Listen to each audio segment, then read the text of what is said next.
2 Chronicles 9.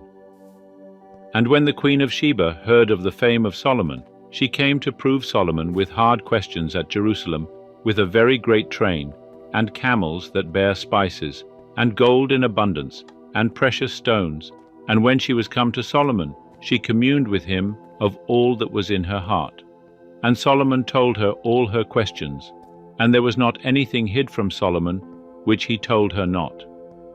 And when the Queen of Sheba had seen the wisdom of Solomon, and the house that he had built, and the food of his table, and the sitting of his servants, and the attendance of his ministers, and their apparel, his cupbearers also, and their apparel, and his ascent, by which he went up unto the house of Jehovah, there was no more spirit in her. And she said to the king, It was a true report that I heard in mine own land of thine acts, and of thy wisdom.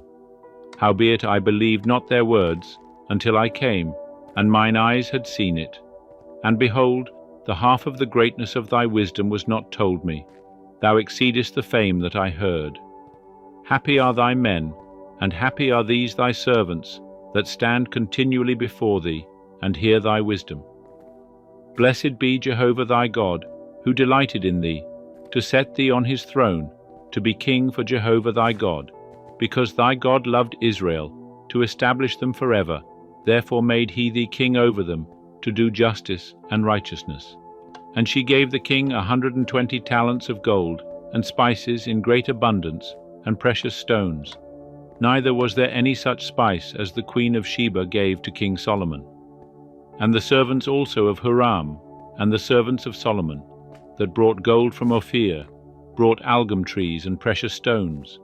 And the king made of the algum trees terraces for the house of Jehovah, and for the king's house, and harps and psalteries for the singers. And there were none such seen before in the land of Judah. And King Solomon gave to the Queen of Sheba all her desire, whatsoever she asked, besides that which she had brought unto the king. So she turned, and went to her own land, she and her servants. Now the weight of gold that came to Solomon in 1 year was 660 talents of gold, besides that which the traders and merchants brought. And all the kings of Arabia and the governors of the country brought gold and silver to Solomon. And King Solomon made 200 bucklers of beaten gold. 600 shekels of beaten gold went to one buckler. And he made 300 shields of beaten gold. 300 shekels of gold went to one shield. And the king put them in the house of the forest of Lebanon. Moreover, the king made a great throne of ivory, and overlaid it with pure gold. And there were 6 steps to the throne, with a footstool of gold, which were fastened to the throne, and stays on either side by the place of the seat, and 2 lions standing beside the stays. And 12 lions stood there on the one side and on the other upon the 6 steps. There was not the like made in any kingdom. And all King Solomon's drinking vessels were of gold, and all the vessels of the house of the forest of Lebanon were of pure gold. Silver was nothing accounted of in the days of Solomon. For the king had ships that went to Tarshish with the servants of Huram. Once every 3 years came the ships of Tarshish, bringing gold and silver, ivory and apes and peacocks. So King Solomon exceeded all the kings of the earth in riches and wisdom. And all the kings of the earth sought the presence of Solomon, to hear his wisdom which God had put in his heart.